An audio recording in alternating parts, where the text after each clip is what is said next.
کی بات، وراء العذاب، اور وہ دیکھ لیں گے عذاب کو، لو انہم کانوا یہتدون، کاش کہ وہ ہدایت یاب ہوتے، ولو ینادیہم، اور یوم ینادیہم، اور جس دن ہم ان کو پکاریں گے، فیقولو، اور پس اللہ تعالیٰ ان سے کہے گا، ماذا اجبتم المرسلین، ذرا بتاؤ تم نے رسولوں کو کیا جواب دیا تھا، فعمیت علیہم الانباء یومئذ فہم لا یتساءلون، تو اس روز وہ خبروں سے بالکل اندھے ہو جائیں گے اور آپس میں کچھ بھی ایک دوسرے سے پوچھ نہ سکیں گے۔ فاما من تاب وآمن وعمل صالحا، تو جس کسی نے بھی توبہ کی اور ایمان لایا اور اس نے صالح اعمال کیے، فعسیٰ ان یکون من المفلحین، تو کیا جب وہ شامل ہو جائیں فلاح پانے والوں میں سے۔ وَرَبُّكَ يَخْلُقُ مَا يَشَاءُ وَيَخْتَارُ، اور تیرا رب پیدا فرماتا ہے جو چاہے اور اختیار کر لیتا ہے جس کو چاہے، یعنی پسند کر لیتا ہے جس کو چاہے۔ مَا كَانَ لَهُمُ الْخِيَرَةُ، اور ان کے پاس کوئی اختیار نہیں ہے۔ سبحان اللہ وتعالی عما یشرکون، اللہ پاک ہے اور بہت بلند و برتر ہے اس شرک سے جو وہ کر رہے ہیں۔ وَرَبُّكَ يَعْلَمُ مَا تُكِنُّ صُدُورُهُمْ وَمَا يُعْلِنُونَ، اور تیرا رب خوب جانتا ہے جو کچھ ان کے سینوں میں مخفی ہے اور جو وہ ظاہر کرتے ہیں۔ وَهُوَ اللَّهُ لَا إِلَٰهَ إِلَّا هُوَ، اور وہ اللہ ہی ہے کہ جس کے سوا کوئی الہ نہیں ہے۔ لَهُ الْحَمْدُ فِي الْأُولَى وَالْآخِرَةِ، اور اول و حمد شکر اسی کا ہے۔ وَلَهُ الْحُكْمُ، اور اسی کا حکم چلتا ہے۔ وَإِلَيْهِ تُرْجَعُونَ، اور اسی کے حضور تم سب لوٹائے جاؤ گے۔ قُلْ أَرَأَيْتُمْ، کہو کہ بھلا دیکھو تو، إِن جَعَلَ اللَّهُ عَلَيْكُمُ اللَّيْلَ سَرْمَدًا، اگر اللہ تعالیٰ تم پر رات اچانک بھیج دے، الی یوم القیامت، قیامت کے دن تک کے لیے، یعنی دن ہونے ہی نہ پائے، من الہ غیر اللہ یاتیکم بالضیاء، اللہ کے سوا کون سا وہ الہ ہے جو تمہارے لیے روشنی لے آئے گا۔ یعنی اگر اللہ تعالیٰ سورج کو ایک جگہ ساکن کر دے اور تم پر رات ہو جائے اور پھر دوبارہ دن ہو ہی نہ، قیامت تک جو ہے وہ ڈارک ہی ڈارک رہے، تو تمہارا کیا حال ہوگا؟ تو پھر کون ہے جو وہ معبود تمہارا جو تمہارے لیے دن کو لے آئے، روشنی تمہارے لیے پیدا کرتے؟ افلا تسمعون، تو کیا تم سنتے نہیں؟ قل ارأیتم ان جعل اللہ علیکم النہار سرمدا الی یوم القیامت من الہ غیر اللہ یاتیکم بلیل تسکنون فیہ، اور اس کے الٹ دیکھو تو بھلا اگر اللہ تمہارے لیے اوپر دن کر دے آل آف اے سڈن، اور پھر وہ قیامت تک دن ہی دن رہے، تو پھر کون سا شخص ہے جو تمہاری رات کو لے آئے کہ جس میں تم آرام کر سکو؟ افلا تبصرون، تو کیا تم دیکھتے نہیں؟ ومن رحمتہ جعل لکم اللیل والنہار لتسکنوا فیہ، اور اس کی رحمت کا نتیجہ ہے کہ اس نے بنایا تمہارے لیے رات اور دن کو تاکہ تم اس میں آرام کرو، اور وَلِتَبْتَغُوا مِن فَضْلِهِ، اور اس کے فضل میں سے تلاش کرو۔ یہاں دیکھیے اس ترتیب کے ساتھ، یعنی ان آرڈر کہا ہے، رات آرام کے لیے اور دن اللہ کے فضل کی تلاش کے لیے۔ وَلَعَلَّكُمْ تَشْكُرُونَ، اور تاکہ تم شکر کر سکو۔ اب قرآن مجید کی جو بیسک تھیمز ہیں ان میں سے ایک اہم تھیم جو ہے، بلکہ اہم ترین تھیم کیا ہے کہ یہ دنیا عارضی ہے۔ تو اللہ تعالیٰ نے اصل میں انسان کی معاشی جد و جہد کے لیے جو ہے وہ دن کا وقت رکھا ہے، اور رات اصلا رکھی ہے آرام کے لیے۔ لیکن جب انسان پر دنیا کا بھوت سوار ہو جائے گا تو پھر دن رات وہ معاشی جد و جہد کرتا رہے گا اور اسی میں اپنے آپ کو ہلاک کرتا رہے گا۔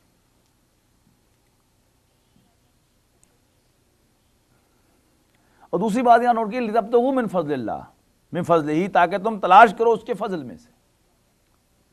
یعنی ساری جو انسان کی معاشی جد و جہد ہے، اس کا اصل سینس کیا ہے کہ انسان وہاں کمائی کر کے نہیں لاتا، بلکہ اللہ کے فضل کو تلاش کرنے کے لیے نکلتا ہے۔ فضل کیا ہوتا ہے؟ دین۔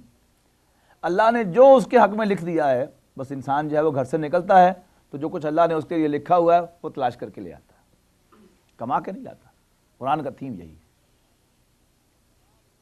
کہ جو اللہ نے تمہارے لیے، حضور کا ارشاد ہے کہ اگر تمام لوگ جمع ہو جائیں کہ تمہیں کوئی فائدہ پہنچائیں تو کوئی فائدہ نہ پہنچا سکیں گے مگر اتنا جتنا اللہ نے تمہارے لیے لکھ دیا، اور سب کے سب لوگ جمع ہو جائیں کہ تمہیں کوئی نقصان پہنچائیں تو کوئی نقصان نہ پہنچا سکیں گے مگر اتنا ہی جتنا اللہ نے تمہارے خلاف لکھ دیا۔ تو وَمِن رَحْمَتِهِ جَعَلَ لَكُمُ اللَّيْلَ وَالنَّهَارَ لِتَسْكُنُوا فِيهِ وَلِتَبْتَغُوا مِن فَضْلِهِ وَلَعَلَّكُمْ تَشْكُرُونَ، اور تاکہ تم شکر گزار بن جاؤ۔ وَيَوْمَ يُنَادِيهِمْ، اور جس دن وہ تمہیں پکارے گا، فَيَقُولُ أَيْنَ شُرَكَائِيَ الَّذِينَ كُنتُمْ تَزْعُمُونَ، اور کہے گا کہاں ہے میرے وہ شریک جن کے بارے میں تمہیں زعم تھا کہ وہ تمہاری مدد کریں گے، تمہارے کام آئیں گے۔ وَنَزَعْنَا مِن كُلِّ أُمَّةٍ شَهِيدًا، اور ہم نکال لیں گے ہر امت میں سے ایک گواہ۔ فَقُلْنَا، پھر ہم کہیں گے، ہاتوا برہانکم، لاؤ اپنی دلیلیں۔ فَعَلِمُوا، پس وہ جان لیں گے، ان الحق للہ، کہ بے شک حق اللہ کے لیے ہے، کہ سچی بات اللہ ہی کی ہے۔ وَضَلَّ عَنْهُمْ مَا كَانُوا يَفْتَرُونَ، اور ان سے جاتے رہیں گے وہ جن کے بارے میں وہ افترا کیا کرتے تھے کہ وہ اللہ کے شریک ہیں۔ اِنَّ قَارُونَ كَانَ مِن قَوْمِ مُوسَىٰ، یہ قارون جو ہے، بے شک قارون موسیٰ کی قوم میں سے تھا۔ فَبَغَىٰ عَلَيْهِمْ، پس اس نے بغاوت کی، زیادتی کی ان پر، یعنی اپنے ہی لوگوں پر۔ یہ ایک عجیب فنومینن ہوتا ہے کہ اپنی بادشاہت کو قائم رکھنے کے لیے جو بھی ایکسپلائٹرز ہوتے ہیں وہ ہمیشہ وہ قوم کے جس کو وہ ایکسپلائٹ کر رہے ہوتے ہیں، جس پر زیادتی کر رہے ہوتے ہیں، اس کے کچھ نہ کچھ لوگ جو ہے وہ خرید لیتے ہیں، یا ان میں سے کوئی آدمی جس پر تھوڑا سا کھاتا پیتا ہوگا اس کو اور زیادہ نوازیں گے اور پھر اسی کے ذریعے سے قوم پر ظلم کریں گے۔ اسی قسم کا ایک آدمی جو تھا یہ قارون تھا۔ آپ ہندوستان کے اندر دیکھ لیجئے گا، انگریز نے یہاں پر حکومت کی، لیکن اس کی حکومت کو سپورٹ کس نے کیا؟ یعنی یہیں کے مقامی لوگ جو تھے، جنہوں نے جا کر ان کے گلے میں ہار ڈالے، ان کی ہاں میں ہاں ملائی، اور کسی نے سن 1957 کی جنگ آزادی میں مخبری کی انگریز کے لیے، 1857 کی جنگ آزادی میں انگریز کے لیے مخبری کی۔ اب اس کے انعام ہے کہ جو انہوں نے دیا، کسی کو 20,000 مربع دے دیے، کسی کو 10,000 مربع دے دیے، کہ 25,000 مربع دے دیے، اندازہ لگائیے آپ کو۔ تو ان کو گویا اسٹیٹس جو ہیں ان کو دے دی گئیں۔ اب وہی ہیں آج تک، جو کہ ہندوستان میں فیوڈلزم ختم کر دی نہرو نے، تو وہاں تو سیاست جو ہے صحیح رخ پر چل پڑی اور ڈیموکریسی آ گئی وہاں پر۔ پاکستان میں سیاست سے فیوڈلزم ختم نہیں ہو سکی۔ فیوڈلزم موجود ہے تو سیاست پر سارے کے سارے فیوڈل لارڈ چھائے ہوئے ہیں، اور وہی جو چاہیں وہ بدماشی کریں جیسے وہ کریں۔ تو اصل میں یہ کون تھے؟ اب آہستہ آہستہ ان کی جائیدادیں میں تقسیم ہوتے ہوتے کچھ کم ہو گئی ہیں، لیکن اس دور میں آپ تصور کیجئے کہ جب کسی کو 25,000 مربع ملے ہو، کسی کو 10,000 مربع ملے ہو، کسی کو 18,000 مربع ملے، تو یہ سب کون تھے؟ یہ وہی اپنی قوم کے غدار اور انگریز کے ساتھ وفاداری کرنے والے۔ تو انہی میں سے ایک جو تھا وہ قارون تھا یہ بنی اسرائیلی، لیکن فرعون کا نوازا ہوا تھا اور ذرا کھاتا پیتا آدمی تھا۔ ان قارون کان من قوم موسیٰ فبغى علیہم، تو اس نے انہی پر زیادتی کی۔ وآتیناہ من الکنوز ما ان مفاتحہ لتنوء بالعصبۃ اولی القوہ، کہ ہم نے اس کو اتنی دولت عطا کی تھی، اتنے خزانے عطا کیے تھے کہ ان کی کنجیاں ایک طاقتور جماعت کو اٹھانی پڑتی تھی، صرف کنجیاں، خزانے نہیں۔ اذ قال له قومہ، جب اس سے اس کی قوم نے کہا، لا تفرح ان اللہ لا يحب الفرحین، تو قارون اترا مت، بے شک اللہ تعالیٰ اترانے والوں کو پسند نہیں کرتا۔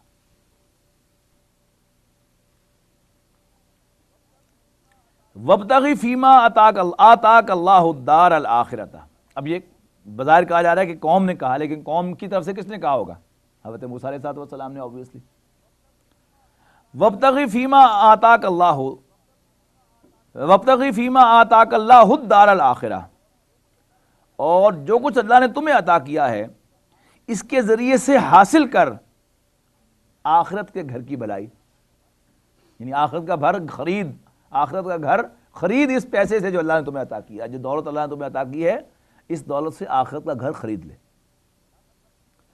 وَلَا تَنْسَ نَصِيبَكَ مِنَ الدُّنْيَا. اب یہ بھی ہے البتہ کہ دنیا کو بھی چھوڑنا ضروری نہیں ہے، دنیا میں سے بھی اپنا حصہ بالکل نہ چھوڑ، لیکن آخرت کی کمائی ضرور کر لے اس سے. وَأَحْسِنْ كَمَا أَحْسَنَ اللَّهُ إِلَيْكَ، اور لوگوں کے ساتھ بھلائی کر جیسے اللہ نے تیرے ساتھ بھلائی کی ہے. وَلَا تَبْغِ الْفَسَادَ فِي الْأَرْضِ، اور زمین میں فساد پھیلاتا نہ پھر. اب یہ صاحب ثروت لوگوں کے نام قرآن مجید کا یہ پیغام ہے 4 نکاتی. نمبر 1، جو کچھ اللہ نے تمہیں عطا کیا ہے اس سے آخرت خرید، دنیا سے اپنا حصہ نہ چھوڑ، لوگوں کے ساتھ بھلائی کر جیسے اللہ نے تیرے ساتھ بھلائی کی ہے، اور زمین میں فساد پھیلاتا نہ پھر. ان اللہ لا يحب المفسدین، بے شک اللہ تعالیٰ حد سے بڑھنے والوں کو پسند نہیں کرتا. اب وہ چونکہ کھاتا پیتا آدمی تھا، اب وہ یہ ماننے کو تیار ہی نہیں ہے کہ یہ سب کچھ مجھے اللہ نے دیا. اس نے جھٹ پلٹ کر کہا قال انما اوتیتہ علی علم عندی. یہ بیچ میں لمحہ کہاں سے ٹپک پڑے؟ یہ سب کچھ تو میں نے اپنے علم سے حاصل کیا ہے، میں نے محنت کی، میں نے دن رات ایک کیا، میں نے صحیح وقت پر صحیح فیصلے کیے، تب جا کر میرا کاروبار چمکا اور یہ رہل پہل ہوئی. اللہ میں کہاں سے بیچ میں ٹپک پڑے؟ اب یہ جواب دے رہا ہے قال انما اوتیتہ علی علم عندی، یہ سب کچھ مجھے ملا ہے میرے پاس جو علم ہے اس کی بنیاد پر. اولم یعلم ان اللہ قد اہلک من قبلہ من القرون من هو اشد منہ قوۃ واکثر جمعا. کیا اسے معلوم نہیں ہے کہ بے شک اللہ تعالیٰ نے تو اس سے پہلے بہت سی امتوں کو ہلاک کر دیا کہ جو اس سے کہیں زیادہ تھے قوت میں بھی اور اس سے کہیں زیادہ تھے نمبر میں بھی، جماعت میں بھی. ولا یسأل عن ذنوبہم المجرمون، اور مجرموں سے ان کے گناہوں کے بارے میں نہیں پوچھا جائے گا. یہاں مراد کیا ہے؟ ایسا نہیں کہ ان سے باز پرس نہیں ہوگی، یعنی جو بڑے بڑے مجرم ہیں جن کی برائی جو ہے وہ کسی تحقیق کی ضرورت ہی نہیں، تو ان سے تو بغیر پوچھے انہیں سزا دے دی جائے گی. یعنی وزن اعمال تو وہاں ہوگا نا کہ جہاں کچھ برابر سرابر کا معاملہ ہو، اور جہاں جو ہے وہ کوئی برابر یا کیا کہ اس کے نزدیک بھی پہنچا ہوا معاملہ نہیں ہے کہ ظالم جو ہے وہ اس کی رائٹنگ آف دی وال ہے، اس کے چہرے پر لکھا ہوا ہے کہ یہ ظالم ہے، تو اس سے کوئی اس کے گناہوں کے بارے میں باز پرس نہیں ہوگی، بلکہ سیدھا ہی اسے لا کے جہنم میں پھینک دیا جائے. فخرج علی قومہ من زینتہ فی زینتہ، تو قارون نکلا اپنی قوم میں اپنی پوری زیب و زینت کے ساتھ، اپنے سارے ٹھاٹھ باز کے ساتھ، اپنی دولت کا مظاہرہ کرتے ہوئے. قال الذین یریدون الحیات الدنیا، کہنے لگے وہ لوگ کہ جو دنیا کی زیب و زینت، دنیا ہی کو چاہتے ہیں، دنیاوی زندگی کو، یا لیت لنا مثل ما اوتی قارون انہ لذو حظ عظیم، کیا کاش ہمیں بھی ملتا، ہمارے پاس بھی ہوتا مثل ما اوتی قارون، کہ جیسا ملا ہے قارون کو، بے شک وہ تو بڑے نصیب والا ہے. یہ سب کہتے ہیں کہ نہیں ہم، ذرا جب کوئی نظر آتا ہے کہ واہ واہ بڑے نصیب والا ہے کہ بڑا اس کو اللہ نے مال دیا ہے، لیکن مال جو ہے یہ نصیب نہیں بناتا انسان کے، ہدایت نصیب بناتی ہے. بڑے واضح الفاظ میں ان کو کوٹ کیا گیا ہے اس قول کو کہ جو سم وے آر دی ادر، دبی زبان میں، اونچی زبان میں، مبارکباد دینے کے انداز میں یعنی کسی کو غربت پر کسی نے آج تک مبارکباد دی؟ تو جو ہم مبارکباد دیتے ہیں کہ ہاں آپ کا کاروبار جو ہے ایک اور کاروبار آپ نے شروع کر لیا، آپ کو بڑا ہی انکم ہو گئی، مبارک ہو، تو مطلب ہے کہ ہم سب دل ہی دل میں اسی نظریے کے قائل ہیں۔ تو کہنے لگے وہ لوگ، قال الذین یریدون الحیات الدنیا، جو دنیاوی زندگی کو چاہتے تھے، یا لیتا لنا مثل ما اوتی قارون، کہ ہائے کاش جیسا قارون کو ملا ہے ہمیں بھی ملتا۔ انہ لذو حظ عظیم، بے شک وہ تو بڑے نصیب والا ہے۔ وقال الذین اوتوا العلم، اس پر کہنے لگے علم والے جن کو اللہ تعالیٰ نے واقعی علم حقیقی عطا کیا تھا، ویلکم، تمہارا ستیہ ناس ہو، ثواب اللہ خیر لمن آمن وعمل صالحا، انہوں نے کہا نصیب والے، تو اس پر اس کے جواب میں دوسرا لفظ ثواب، بدلہ، حصہ، اللہ کا دیا ہوا ثواب بہتر ہے ہر اس شخص کے لیے جو ایمان لائے اور اچھے عمل کرے، وما یلقاها الا الصابرون، اور اللہ کی طرف سے اجر نہیں ملتا مگر صبر کرنے والوں کو۔ فخسفنا به وبدار الارض وبداره الارض، تو پس ہم نے دھسا دیا اس کو بھی اور اس کے گھر کو بھی زمین کے اندر، فما کان له من فئۃ ینصرونہ من دون اللہ، تو نہ تھا اس کے پاس کوئی گروہ کہ جو اللہ کے مقابلے میں اس کی، اللہ کے سوا کہ جو اس کی مدد کرتا، وما کان من المنتصرین، اور نہ ہی وہ بدلہ لے سکا اللہ سے، اپنے تمام محل سمیت اللہ تعالیٰ نے قارون کو زمین کے اندر دھسا دیا۔ وَأَصْبَحَ الَّذِينَ تَمَنَّوْا مَكَانَهُ بِالْأَمْسِ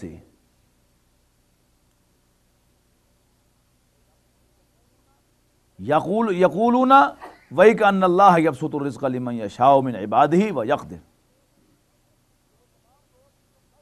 تو وہ تمام لوگ کہ جو کل تک تمنا کر رہے تھے اس کی شان کی، اس کے مکان کی، اس کی حیثیت کی، یقولون، کہنے لگے، وَيْكَأَنَّ، ہائے ہماری شامت، اللہ یبسط الرزق لمن یشاء من عبادہ ویقدر، کہ بے شک اللہ تعالیٰ ہی اپنے بندوں میں سے جس کا چاہتا ہے رزق کشادہ کر دیتا ہے، جس کو چاہتا ہے ناپ تول کر دیتا ہے، اس کا رزق تنگ کر دیتا ہے۔ لولا امن اللہ علینا لخسف بنا، اور اگر اللہ ہم پر احسان نہ فرماتا تو ہم اس کے ساتھ دھس چکے ہوتے زمین کے اندر۔ وَيْكَأَنَّهُ، ہائے ہماری شامت، لا یفلح الکافرون، کافر فلاح نہیں پائیں گے۔ تلک الدار الآخرۃ نجعلها للذین لا یریدون علوا فی الارض ولا فسادا، یہ آیت بھی انڈر لائن کر لیجیے، یاد کرنے کے لائق ہے۔ آیت رہا وہ آخرت کا گھر، تلک الدار الآخرۃ، وہ جو آخرت کا گھر ہے، نجعلها للذین لا یریدون علوا فی الارض ولا فسادا،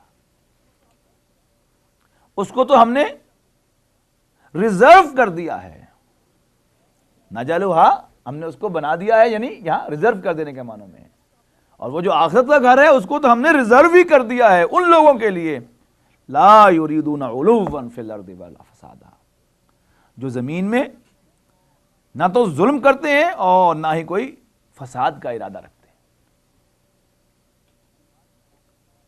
یعنی فساد پھیلانے کا یا ظلم کرنے کا بالفعل موقع تو اللہ دے گا تو ملے گا نا، لیکن ایک شخص اس کے ہے ہی پاس کچھ نہیں، اس کے باوجود ارادہ ہے کہ ذرا چار پیسے آئیں تو میں ذرا ٹھاٹ پاٹ سے رہوں گا، میں دوسروں پر دھونس جماؤں گا، یوں اگر کر چلا کروں گا، میں فلاں زیادتی کروں گا، میں ایسے جو ہے جگہ ٹیکس وصول کروں گا، ایسے یہ کروں گا۔ وہ کیا ہے کہ ابھی ہے کچھ نہیں لیکن ارادہ ہے۔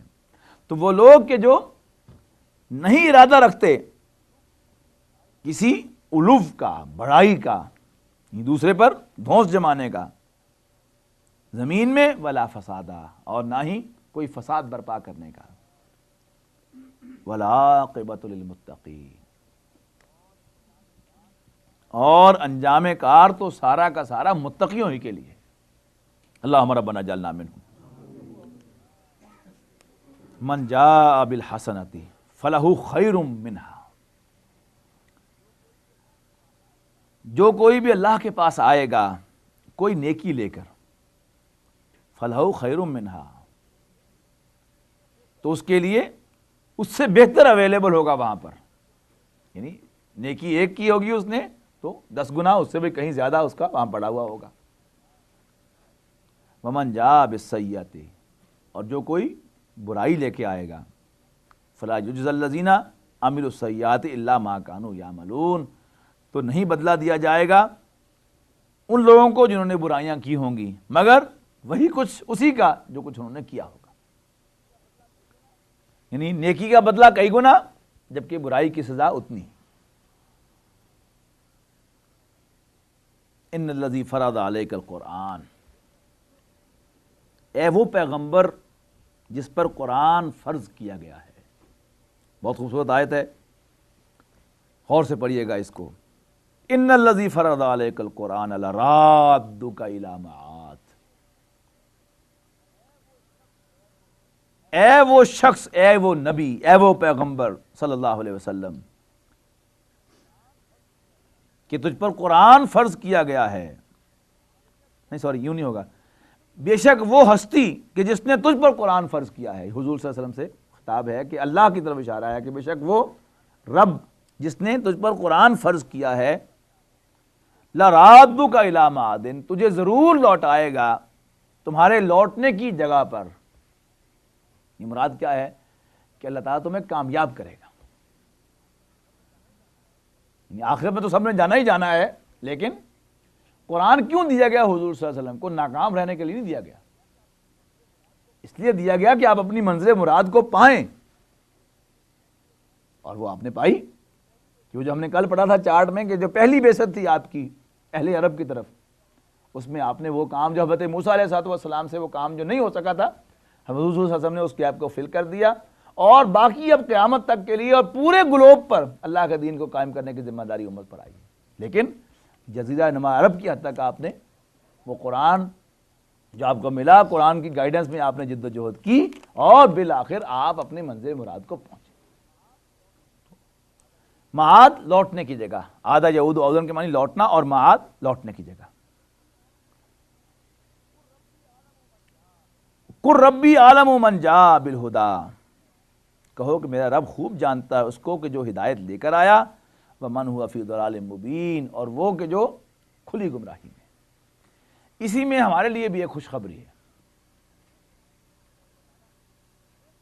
کہ اگر اللہ تعالیٰ نے ہمیں قرآن جیسی دولت عطا کی ہے، اور اگر ہم نے قرآن کی رہنمائی میں جد و جہد کی، محنت کی، اپنا تن من دھن لگایا، تو انشاءاللہ ہم بھی وہ جو ذمہ داری ہے ہماری اللہ کے دین کو اس گلوب پر قائم کرنے کی، انشاءاللہ اس میں بھی ہم کامیاب۔ وَمَا كُنْتَ تَرْجُو أَن يُلْقَىٰ إِلَيْكَ الْكِتَابُ إِلَّا رَحْمَةً مِّن رَّبِّكَ فَلَا تَكُونَنَّ ظَهِيرًا لِّلْكَافِرِينَ، اور تمہیں امید نہ تھی کہ تم پر یہ کتاب نازل کی جائے گی، الا رحمتم من ربک، مگر یہ تیرے رب کی رحمت کا نتیجہ ہے کہ تمہیں یہ کتاب دی گئی ہے، فلا تکونن ظہیرا للکافرین، اور تم ہرگز کافروں کے مددگار نہ ہونا، ولا یصدنک عن آیات اللہ بعد اذ انزلت الیک وادع الی ربک ولا تکونن من المشرکین، اور تمہیں ہرگز روک نہ دیں اللہ کی آیات سے، یعنی یہ مشرک تمہیں ہرگز اللہ کی آیات سے روک نہ دیں، بعد اذ انزلت الیک، اس کے بعد کہ وہ تجھ پر نازل کر دی گئی، یعنی حضور صلی اللہ علیہ وسلم کے لیے تو نازل ہوئی تھی نا، اب ہمارا معاملہ کیا ہوا کہ ہمیں سم وے آر دی ادر وہ آیات ہم تک پہنچ گئی ہیں، جبکہ قرآن جیسے حضور سے کہا جاتا تھا کہ ایت بقرآن غیر ھذا وبدلہ، یا کوئی اور قرآن لے آؤ یا اس میں کوئی امینڈمنٹ کر دو۔ اسی طرح قرآن جو بڑا ریجڈ محسوس ہوگا لوگوں کو کہ ہاں باتیں تو اچھی کرتے ہیں لیکن بہت ریجڈ ہے، یا قرآن سے ہٹ کر کوئی اور چیز، اپنی قصے کہانیاں، روایات، ان کی بنیاد پر دعوت دینی ہے، قرآن پیش نہیں کرنا۔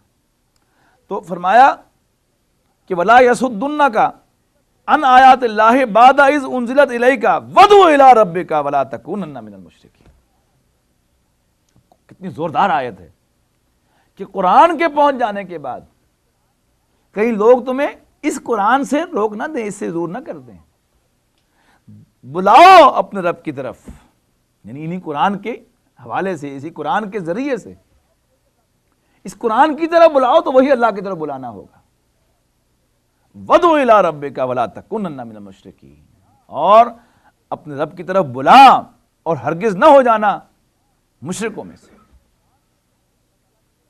اب قرآن کے جیسے اللہ تعالیٰ کی ذات جو ہے اس جیسی کوئی نہیں شے، اللہ تعالیٰ اپنی ذات میں اپنی صفات میں یکتا ہے.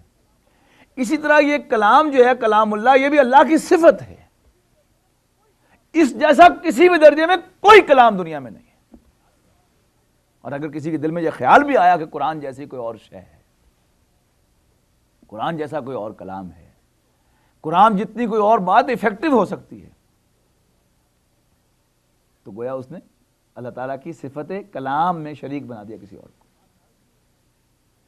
دیکھیں بات کہاں سے شروع ہوئی تھی، پھر نوٹ کیجئے سارے اس کلام کو. ان الذی فرض علیک القرآن، بے شک وہ کہ جس نے تم پر قرآن فرض کیا ہے، لرادک الی معاد، وہ تمہیں لوٹائے گا معاد تک، منزل مراد تک. قل ربی اعلم من جاء بالہدی ومن هو فی ضلال مبین وما کنت ترجو ان یلقی الیک الکتاب الا رحمتا من ربک فلا تکونن ظہیرا للکافرین. ہمیں سے ہر شخص سوچے کہ کیا کبھی اس کے دل میں، میں خاص طور پر سوچتا ہوں، میں نے کبھی خواب میں بھی نہیں دیکھا کہ میں قرآن مجید کا مدرس بنوں گا. آپ بھی سوچئے کہ یہ توفیق جو آج اللہ کو ملی، اللہ کی طرف سے آپ کو ملی ہے کہ آپ یہاں جب لوگ جو ہیں وہ فضول وقت بیٹھا ہے، کوئی ٹی وی دیکھ رہا ہے، کوئی خواب خرگوش کے مزے لے رہا ہے، تو آپ کو اللہ تعالیٰ نے قرآن تک پہنچایا ہے. تو آج سے کچھ عرصہ پہلے ہمیں سے کوئی 10 سال پہلے، کوئی 20 سال پہلے، کوئی 5 سال پہلے، کوئی 1 سال پہلے کبھی وہ سوچا تھا اس نے کبھی کہ وہ قرآن بیٹھ کے پڑھے گا؟ لیکن اللہ تعالیٰ نے ہم پر یہ احسان فرمایا کہ ہماری رسائی اپنے کلام تک کرتی. اب یہ جو نعمت ہم پر ہوئی ہے اس کو ریکگنائز کرنا بڑا ضروری ہے. اس کو یہ سمجھنا کہ بھائی ایکسیڈنٹ ہو گیا، بھائی ایکسیڈنٹ نہیں ہوا، یہ اللہ کا ہم پر انعام ہوا ہے. لیکن جہاں نعمت ملتی ہے وہاں اس کا حساب بھی دینا پڑتا ہے. ہم پر نعمت بہت بڑی ہو گئی کہ ہماری رسائی قرآن مجید تک ہو گئی، لیکن اب اس کا حساب بھی دینا ہوگا. تو فرمایا وما کنت ترجو ان یلقی الیک الکتاب الا رحمتا من ربک فلا تکونن ظہیرا للکافرین. کافروں کے مددگار نہ بننا. اب یہاں جو کافروں کا مددگار بننا ہے، یعنی یہ بھی کوئی عام سی بات نہیں ہے. ویسے جنرلی کہہ دیا کافروں کے مددگار نہ بننا، کیا مطلب ہے اس کا؟ اور حضور صلی اللہ علیہ وسلم سے کہا جائے کافروں کے مددگار نہ بننا، یعنی کافر جو ہیں اللہ کے اس کلام کا نفاذ اور اس کی برتری کو پسند نہیں کرتے، لہذا کبھی ان کی اس بات میں نہ ان کے ہاں ملا بیٹھنا. آج بھی یہی کچھ ہوگا. یعنی شارٹ آف دیٹ، ٹھیک ہے آپ صرف قرآن کا درس دیتے رہیں، درس دیتے رہیں، درس دیتے رہیں، لیکن اللہ کے دین کے غلبے کی بات نہ کریں تو سب لوگ آپ سے بہت خوش ہوں گے. اور جو ہی آپ غلبے کی بات شروع کر دیں گے، جہاد کی بات شروع کر دیں گے، تو وہاں بھی جہاں بھی آپ جائیں گے آپ کو ریزنٹمنٹ کا سامنا ہوگا. آپ کو سامنے ریزسٹنس ملے گا کہ جس میں آپ کو بڑی محنت سے اندر گھسنا ہوگا. تو کافروں کے مددگار نہ ہونا، وہ لوگ کہ جو اللہ کے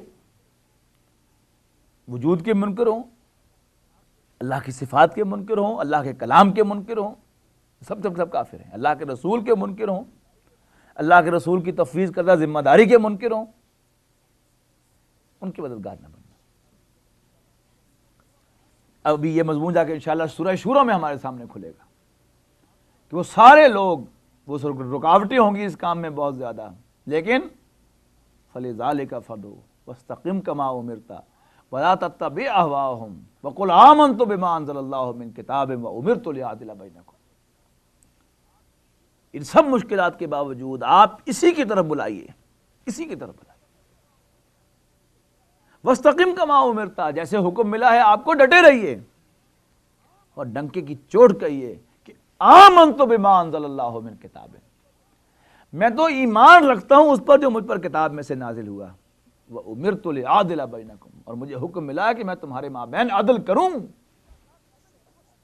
وہ جو اس زمین پر اللہ کا عدل ہے وہ ہے اصل میں سب سے بڑی جو لوگوں کو تکلیف ہوتی ہے کہ من مانی جاتی رہے گی ہماری، ہم لوگوں پر ظلم کیسے کریں گے، لوگوں پر زیادتی کیسے کریں گے، لوگوں کا استحصال کیسے کریں گے، لوگوں کو اپنا غلام کیسے بنائیں گے، ان پر اپنی دھونس کیسے جمائیں گے۔ تو فرمایا جا رہا ہے فَلِذَلِكَ فَادْعُ وَاسْتَقِمْ كَمَا أُمِرْتَ وَلَا تَتَّبِعْ أَهْوَاءَهُمْ وَقُلْ آمَنْتُ بِمَا أَنزَلَ اللَّهُ مِنْ كِتَابٍ وَأُمِرْتُ لِأَعْدِلَ بَيْنَكُمْ وَلَا يَصُدَّنَّكَ عَنْ آيَاتِ اللَّهِ بَعْدَ إِذْ أُنزِلَتْ إِلَيْكَ وَادْعُ إِلَىٰ رَبِّكَ وَلَا تَكُونَنَّ مِنَ الْمُشْرِكِينَ وَلَا تَدْعُ مَعَ اللَّهِ إِلَٰهًا آخَرَ، اور اللہ کے ساتھ کسی اور الہ کو نہ پکارنا۔ لا الہ الا ہو، نہیں ہے کوئی معبود مگر وہی، کل شیء ہالک الا وجہہ، ہر شے ہلاک ہونے والی ہے، فنا ہونے والی ہے سوائے اللہ تعالیٰ کی ذات کے۔ لہ الحکم، اسی کا حکم چلتا ہے، اسی کی بادشاہی ہے۔ وَإِلَيْهِ تُرْجَعُونَ، اور اسی کے حضور تم لوٹائے جاؤ گے۔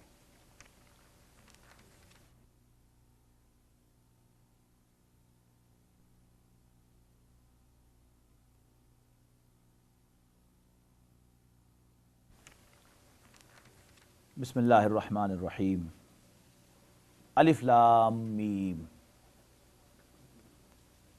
احسب الناس ان یترکوا ان یقولوا آمنا وهم لا یفتنون۔ الف لام میم، کیا لوگ یہ سمجھتے ہیں ان یترکوا کہ وہ چھوڑ دیے جائیں گے،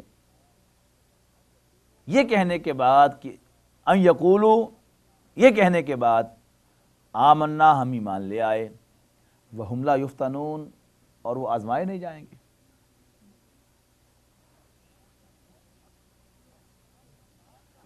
اب ایمان کا قول جو ہے یہ آخرت میں تو انسان کے لیے یقیناً عافیت ہے، لیکن دنیا میں انسان کے جسم کے لیے وہ قطعاً عافیت نہیں۔ روح کے لیے عافیت ہو سکتا ہے کہ انسان کو سکون قلب پہلے دن سے نصیب ہو جائے، جب جو ہی اللہ کو مان لیا، آخرت کو مان لیا، رسالت کو مان لیا تو دل جو ہے وہ مطمئن ہو گیا۔ وہ تو ایک روحانی درجہ ہے نا، نظر تو نہیں آتا، لیکن انسانی جسم کے لیے یہ کلمہ جو ہے یہ کلمہ خیر نہیں، مصیبت کو دعوت ہے۔ چمی گویم مسلمانم کے لرزم کے دانم مشکلات لا الہ۔ میں جب کہتا ہوں کہ میں مسلمان ہو گیا ہوں تو میں کانپ جاتا ہوں، اس لیے کہ مجھے معلوم ہے کہ لا الہ الا اللہ کہنے کی مشکلات کیا ہے۔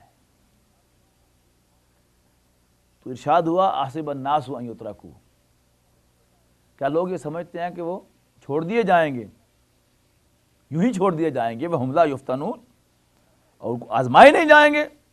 وَلَقَدْ فَتَنَّا الَّذِينَ مِن قَبْلِهِمْ، ہم تو خوب آزما چکے ان کو جو ان سے پہلے ہو گزرے۔ فَلَيَعْلَمَنَّ اللَّهُ الَّذِينَ صَدَقُوا وَلَيَعْلَمَنَّ الْكَاذِبِينَ، بس اللہ تعالیٰ ضرور معلوم کر کے رہے گا کہ وہ کون سے لوگ ہیں کہ جنہوں نے سچ کر دکھایا اپنے قول کو، ایمان کے قول کو، اور جھوٹے کون سے ہیں اپنے قول۔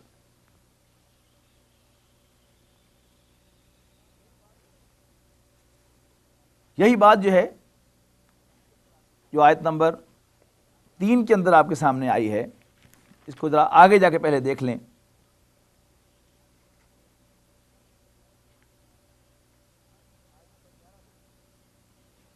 آیت نمبر 11 دیکھیے،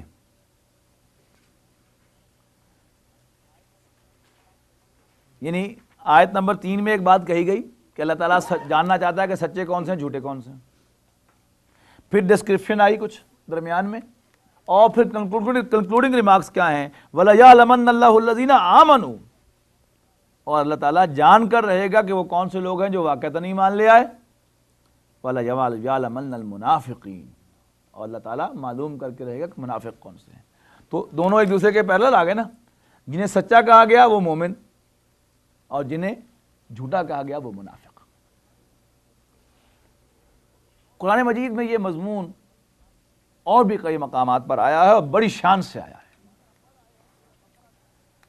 مثلا پڑھ آئے ہیں سورہ بقرہ کے اندر، سورہ بقرہ کی آیت نمبر 214، نوٹ کر لیجئے جو لوگ نوٹ کر رہے ہیں، نوٹ ریفرنس کے طور پہ، اس کے پیرلل ریفرنس کی جو آیات ہیں کہ یہ مضمون کہاں کہاں آیا ہے نمایاں۔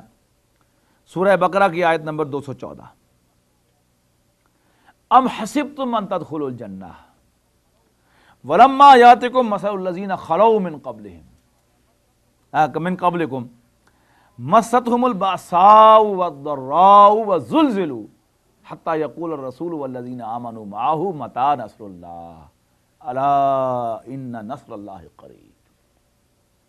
کیا مسلمانوں، کیا تم سمجھتے ہو کہ جنت میں داخل ہو جاؤ گے؟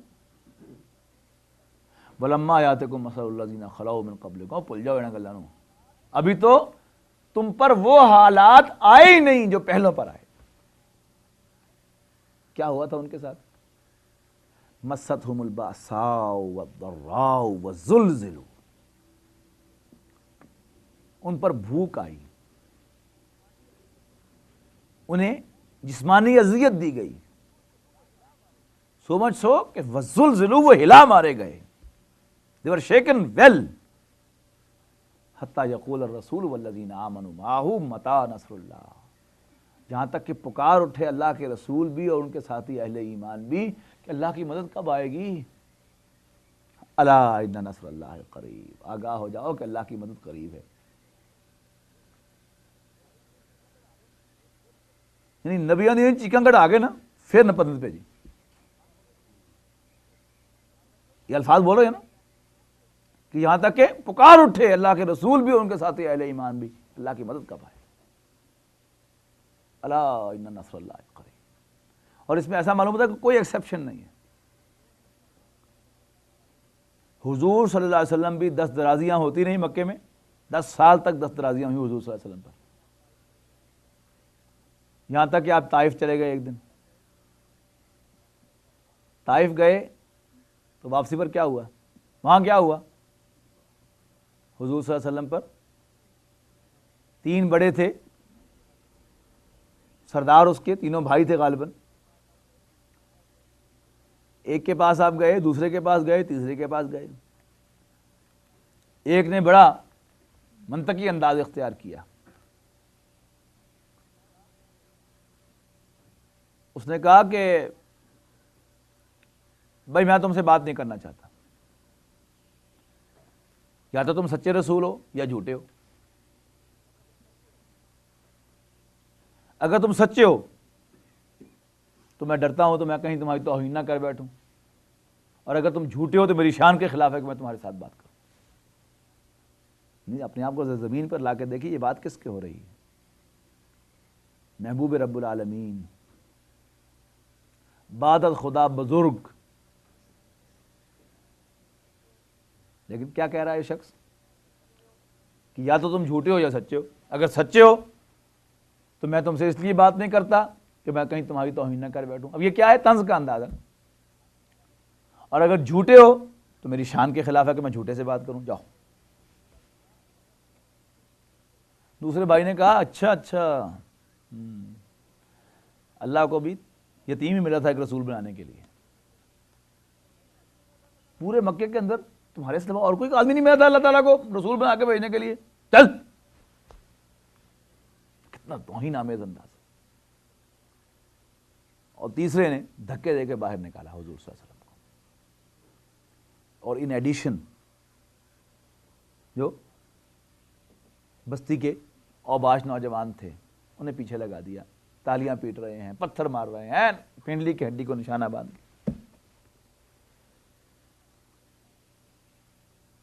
اتنا خون بہہ گیا آپ کے جسم سے، وہ آپ کے نالانے مبارک جو تھے، جوتے جو تھے آپ کے، ان میں خون چلا گیا، جا کے جم گیا۔ اور زیادہ خون بہنے سے اور کتنی چوٹیں لگنے سے آپ نڈھال ہو کر بیٹھ گئے۔ تو 2 گنڈے آئے، یوں بغلوں میں ہاتھ دے کے یوں اٹھایا، چلو یہاں نہیں بیٹھو، ایسے دھکا دے دیا گیا۔ اور جب حضور کے خادم، جو اس وقت ایک ہی خادم ساتھ تھے،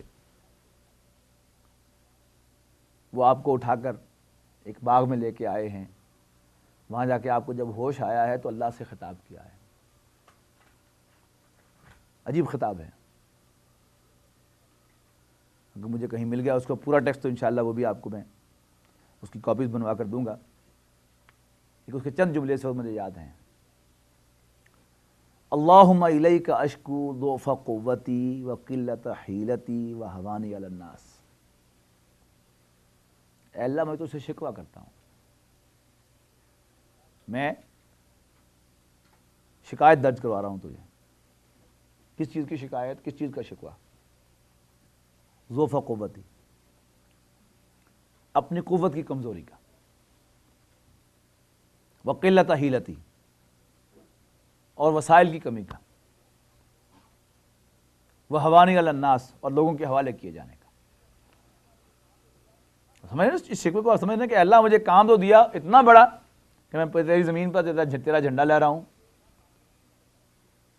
اور مجھے نہ طاقت دی نہ وسائل دیے۔ اب یہ یقین ہے نا کہ سب کچھ ملتا تو اللہ ہی کی طرف سے ہے۔ مجھے تنگ دست بنایا تو بھی تو نے بنایا، اور ان کو مالدار بنایا تو بھی تو نے بنایا،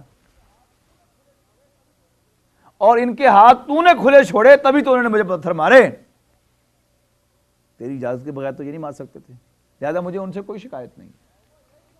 اللہ میں تجھ سے شکوہ کرتا ہوں، اللہم الیک اشکو ضعف قوتی وقلت حیلتی وہوانی علی الناس الی من تقلنی، اللہ مجھے کس کے حوالے کر دیا؟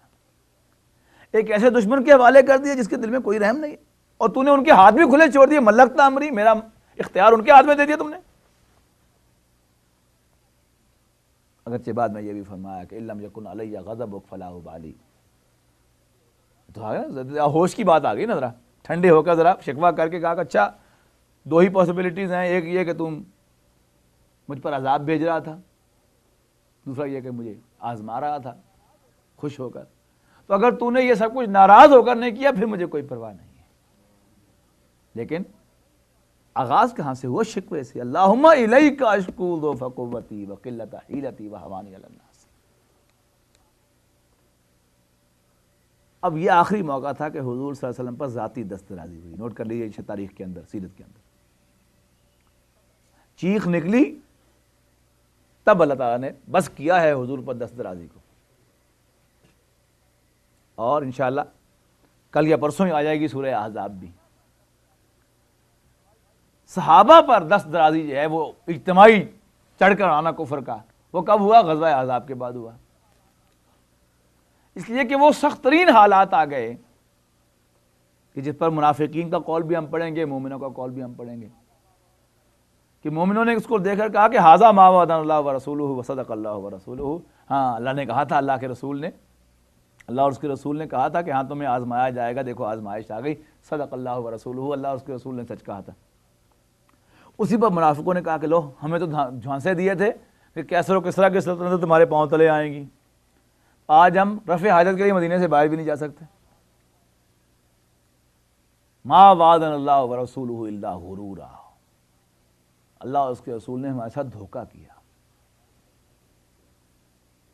لیکن بہرحال وہ تنگی ہوئی، چیخ نکلی، اس وقت حضور نے اعلان کر دیا تھا کہ یہ آخری بار تھا کہ کفر ہم پر چڑھ کے آیا تھا، اب ہم ان پر حملہ کریں۔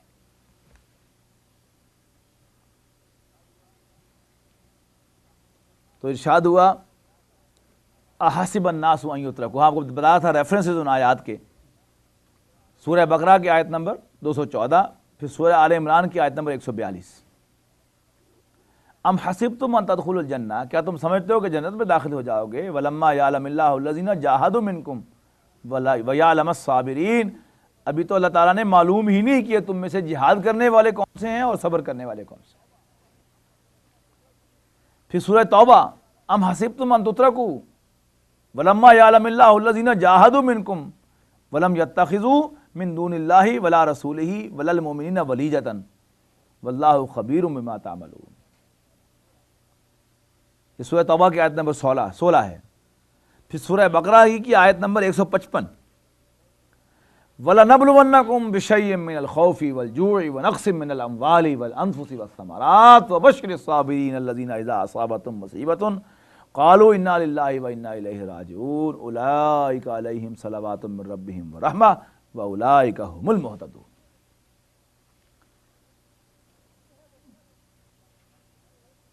تو یہ ہے وہ مضمون قرآن مجید کے بنیادی مضامین میں سے ہے کہ ایمان لائے ہو تو آزمائے جاؤ گے، تیار ہو جاؤ، ہر جگہ آزمائے جاؤ گے، تم پر زبانی تیر بھی چلیں گے اور تم پر دست درازیاں بھی ہوں گی.